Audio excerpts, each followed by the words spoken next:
Well, we beat the boss, which means that we are firmly in filler arc territory. I hope you're ready for, God, what, 30 days of in-game time that are just going to be kind of like, hey, let's go stalk people and mess around with weirdos, as we'll see soon enough. Well, wait, so just to be clear, we've got 30 days until that. Are we not going to get to the next palace until then? Like, that's...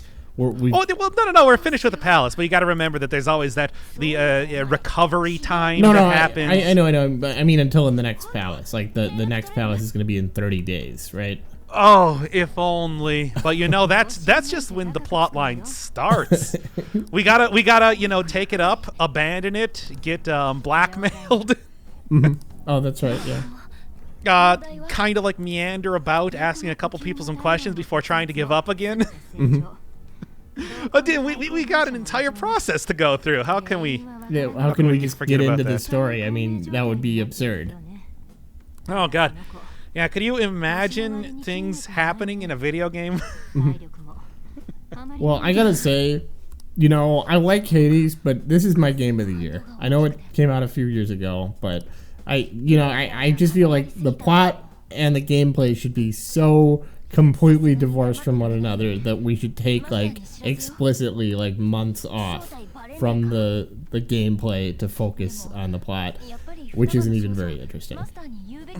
Nothing's very. I mean, it's just the secondary stuff is the more interesting stuff. Sometimes. Well, I would have said that earlier, but it's like I've just fallen out of favor with Takemi's storyline and Yoshida's storyline, and hey, he said the thing. He said it can't be helped. Oh, yeah. Which, of course, in Japanese is shikataganai, I believe. You got it. Wow. That's one of the few Japanese words that I know, or phrases. Yeah, I mean, it's more of a phrase. Yeah, Sakura is one of the only good characters. Torinosuke, Mishima, as we've discussed, Ryuki. It's Torinosuke, but then it's like we found out about Torinosuke, and it's just like, oh, it's not his fault that he did the whole embezzlement thing. I mean, he's still a fun, Willy Loman type of character, but we all know that that's going to eventually, turn into, and then his persistence paid off. Mm-hmm. Yeah. No, Death of a Salesman. Yeah. That famously. You remember that bit? Well, that is a famously happy play. In that there's famously. Yeah, in that there's a character named Happy. That's true. Harold, I always remember, because it's just like, I don't want to call this character Happy. I think that was ironic. Well, that was obviously ironic. Yes, that was a bit that when I was saying that in an understated way.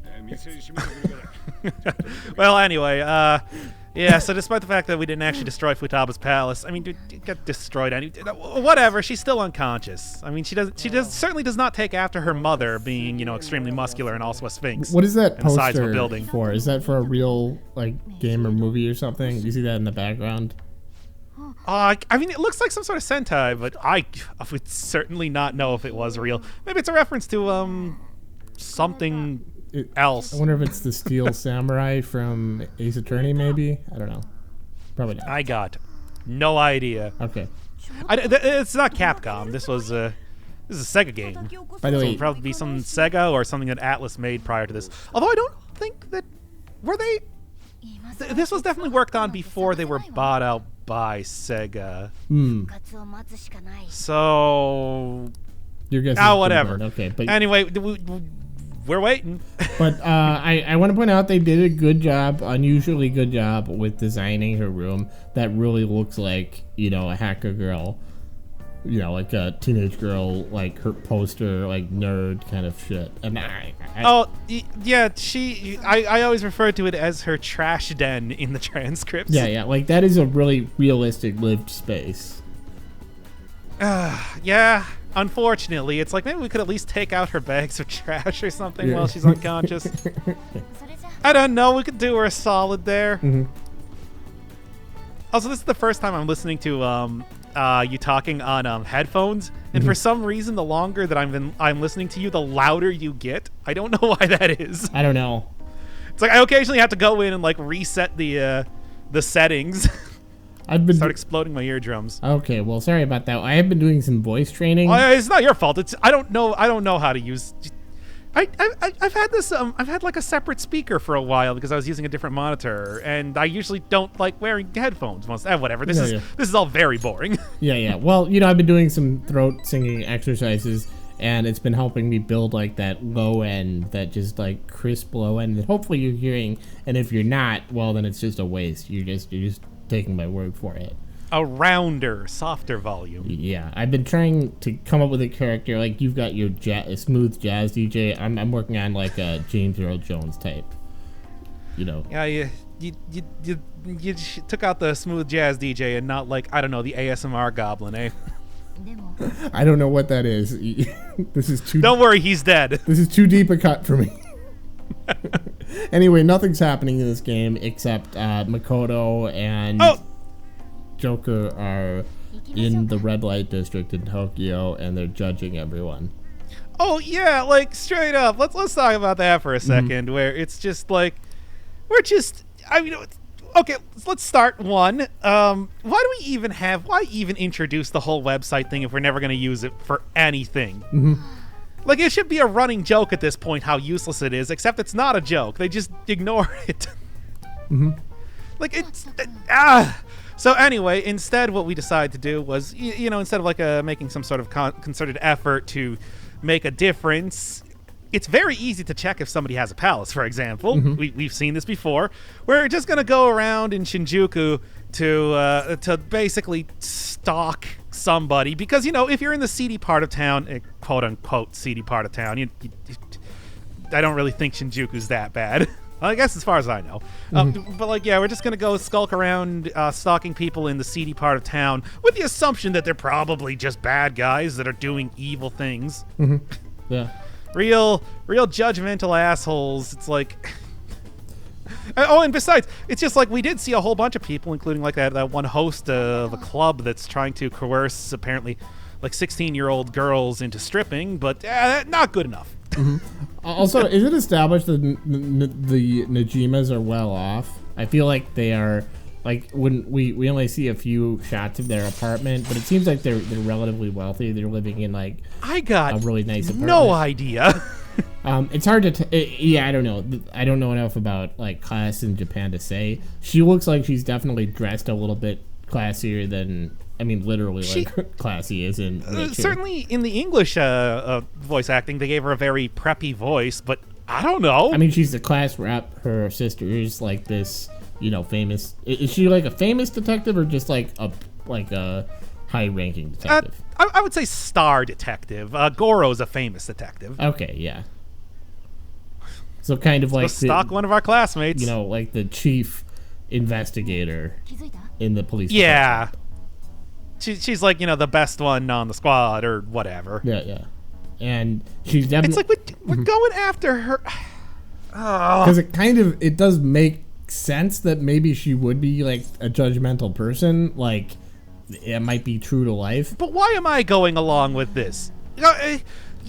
Rumors, it's just like, okay, so first off, even if we did go, like, confront this person, it would be embarrassing, insulting, damaging to their reputation, much in the same way that it has been to Joker.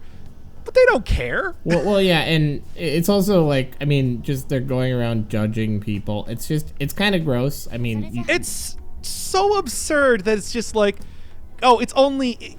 The real crime is that Joker is the one that's being judged. Otherwise, everybody's totally okay with the status quo. Yeah. It's like, judging people is cool. Everybody loves it. But, it's just, this was the one time it went bad.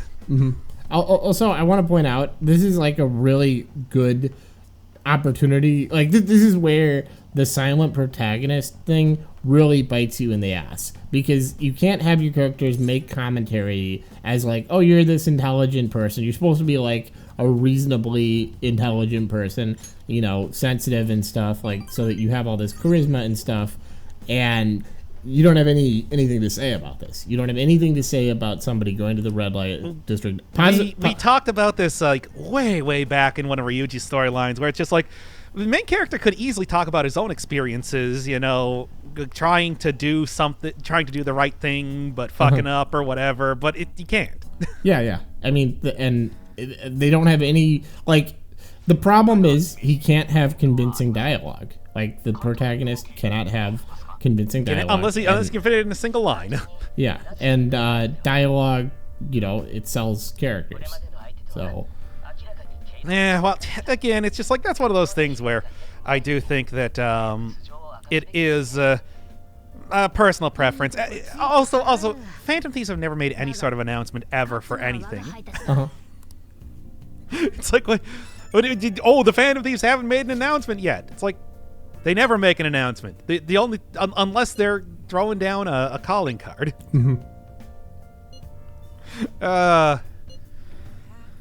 Well, anyway.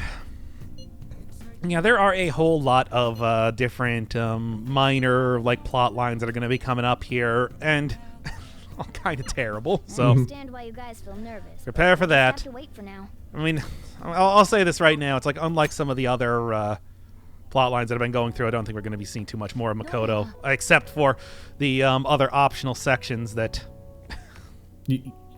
are you going to be seeing right now. Are you are actively uncomfortable with these sections, and you just... Oh, straight up, I despise this one. Mm-hmm. I mean, first off, that's clearly just Mishima, but it's like, at this point in time, we're supposed to be, superheroes helping the helpless, and right now, all we're doing is we're going around harassing people who are talking to themselves, weirdos, as they say here. Well, it's just like, in the same way that the rich and corrupt are able to do whatever they want, it's just like, you would think that we would have a lot more sympathy for people who don't quite hit that rank, but instead it's just like, we're slightly lower on the totem pole. It's like the meek, the downtrodden, the outcasts, and just the weirdos.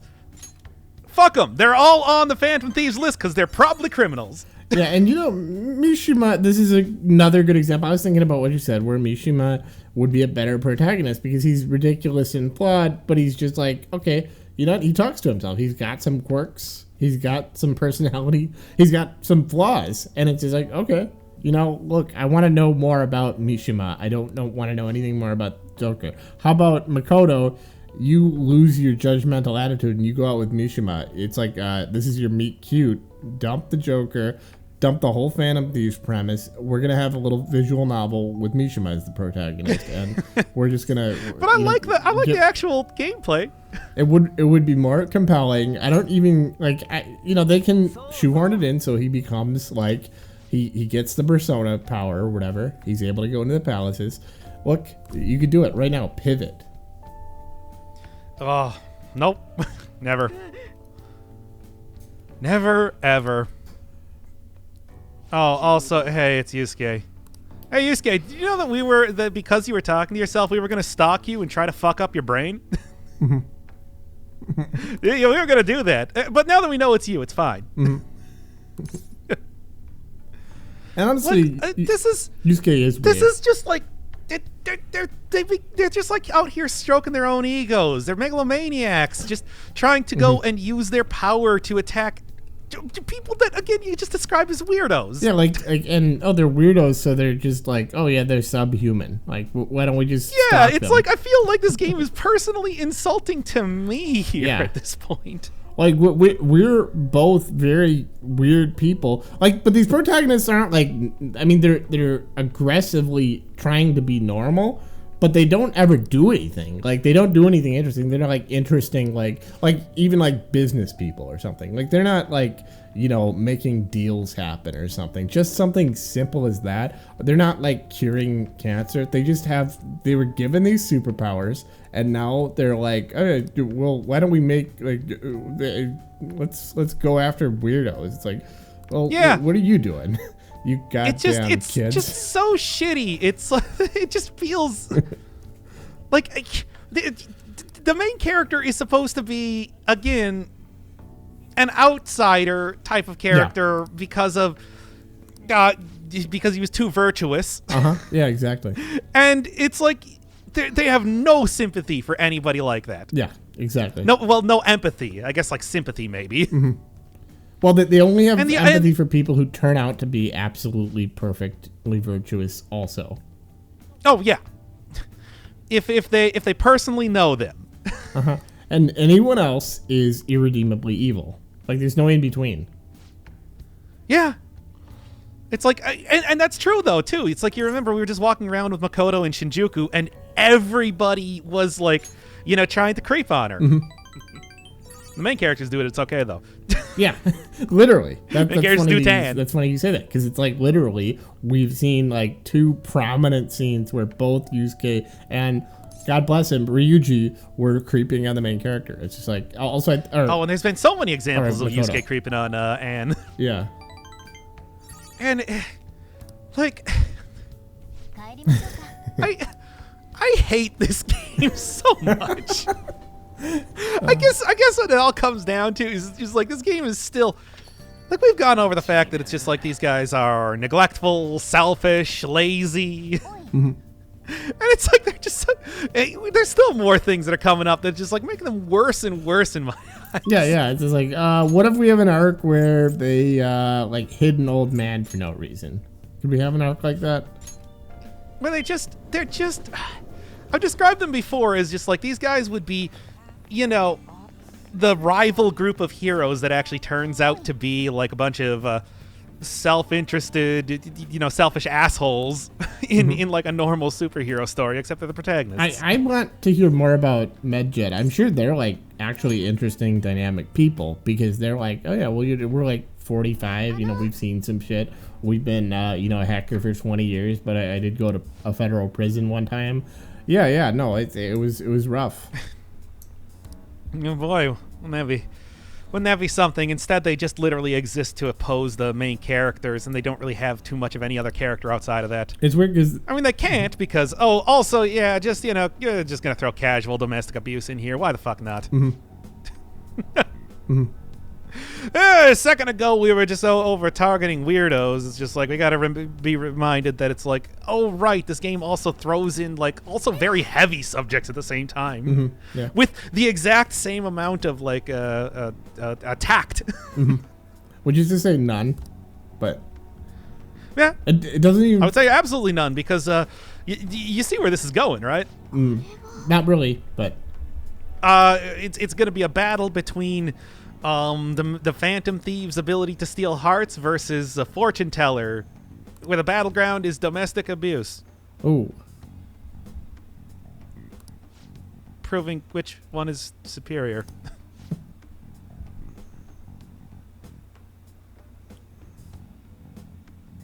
Wow. This is an uncomfortable Yeah. game. It just... Yeah.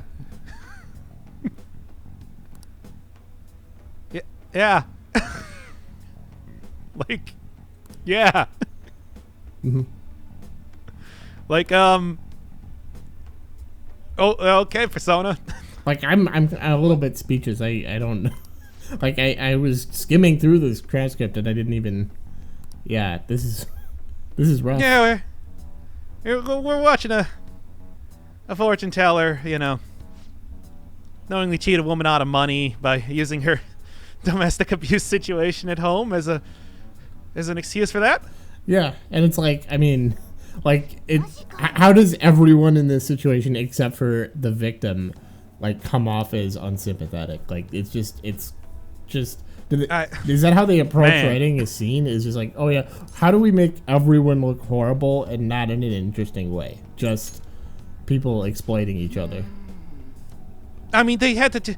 It couldn't be like, I don't know, I'm addicted to gambling or something. I'm addicted to scratch cards. I don't know. I spent like $50 a week on that. No, it had to be domestic abuse, right? Yeah.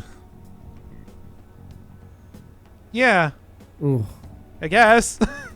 Yeah. Well, I mean, this is kind of like what if Batman, you know, was going after small-time street criminals, which he does from time to time. Just, yeah. Presumably off screen. Yeah. Well, yeah, so, man, I hate this game. And it's just, what am I even going to respond to here? I was just looking at that and I'm like, Jesus Christ. Wait, didn't you? You know, you're not Didn't she correctly predict that we'd win like 5,000 yen? No, she said that we get some sort of. She clearly does have some sort of future telling abilities, and she's using it to scam people. Yeah, like scam domestic abuse. So it's pretty clear like there's two things going on here. She actually has some sort of clairvoyance, but instead of doing that, using that in an interesting way, she's literally using it to hawk her like salt stone. Yeah, to have people pay $1,000, $1,000 for salt stones, and just like putting it into these like onerous, usurious terms. Like, okay, hey, you could pay me in 36 installments. Like, that's sick.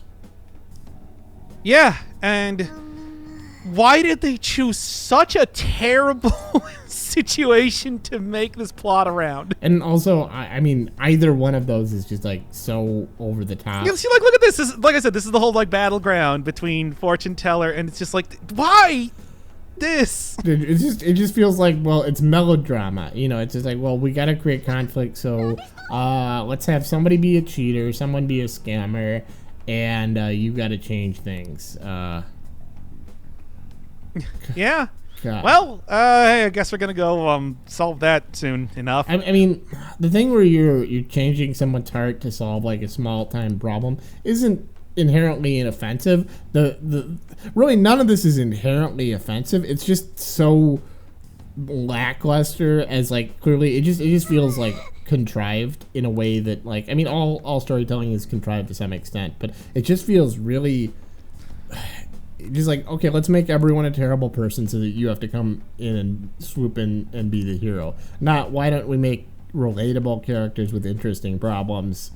No, they make all characters just very, very black and white, very simple, and it's just super easy for you to go and use your extremely pinpoint like morality superpowers to fix things. And look, like, she's clairvoyant. She clearly, like, that's her positive attribute, but her negative attribute is that she's like a dirty scammer who uses that stuff to take advantage of people. Yeah, like, so there you go. Anyway, the gauntlet has been thrown down. And this is completely like a filler act, right? Yeah, it's basically a filler episode. Oh, God. This game is nauseatingly badly written. Like, yeah, tone deafness is kind of wacky. Mm-hmm. And yeah, you're right. It's like there's no acknowledgement that this is a very serious issue. It's just like, oh, okay, I guess we're just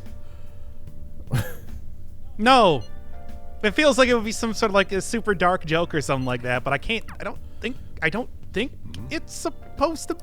I'm fairly certain this game is not supposed to be pitch black humor. Yeah. Like, it's unintentionally funny, and I don't think that's intentional. In just like how absolutely, they could have done anything. The tone is so flat that it's impossible. Like, it just feels like the adults talking in Charlie Brown. Like, whoa, whoa, whoa, whoa, whoa, whoa, whoa, whoa, whoa, whoa, whoa, whoa, gift from elderly patients. Whoa, whoa, whoa, whoa, whoa, whoa, exposition. Whoa, whoa, whoa, whoa, whoa, whoa, whoa. Oh yeah. Speaking of that, here, hey, it's Yamada. Haven't seen that guy since the very first part of the game, like when we were first meeting with Takemi. Mm-hmm. And of course, he is coming here solely to. Well, first off, judge me. It's like, what do you mean I don't look like a patient? What does a patient look like? Yeah. Like. Also, he's a part-time staff. Hey, wait a second. You're not in like a nursing gown and like have an IV that you're holding on to prop you up. Also, we're back to the girl with bronchitis from like 10 episodes ago. Well, you gotta remember, it did take us, like 4 episodes to go through the dungeon, and like 5 more episodes to get through the previous plot line, mm-hmm. And we're still not done yet. Also, it's just like during, I don't know if this is a cultural thing, but this is the middle of a fucking visit with a patient. I mean, I don't know how the pay structure works, but I feel like interrupting someone's private appointment to, address a doctor. Oh, to basically just, threaten her for the most petty of reasons. Yeah, like one patient from 2 weeks ago. Super, super petty, and for like only to fuel the drama here. Also, I love that, like, anytime two characters are off screen and or on screen and not the main character, like, or in the Phantom Thieves, it's always got to be like this. Like, we see the same thing with Sakura and that debtor. We see the same thing with, well, you know, everything with Kamoshida. We see the same thing with Madarame. Like, they just don't have any subtlety. It's always like a villain is the third interloper in an otherwise like private conversation between you and one of your social links or something. It's ridiculously contrived and overwrought. Oh yeah. I mean, you know, with the whole like persona prediction type thing, it's like everything kind of works like clockwork in this game, you know? Oh, and she passed away. Oh, also, yeah, she died. Oh yeah, and just.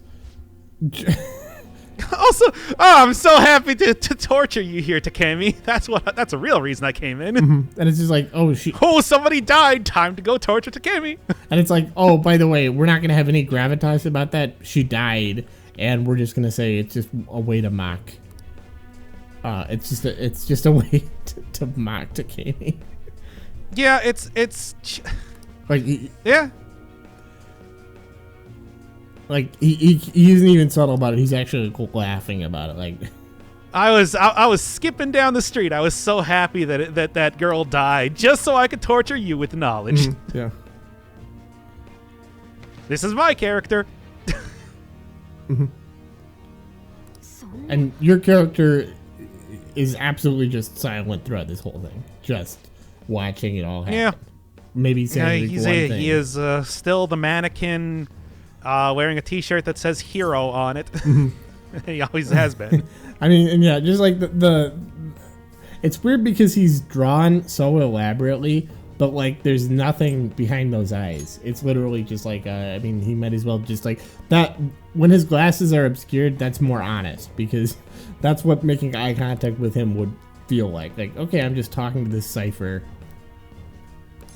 To a wall, to a mirror. Yeah.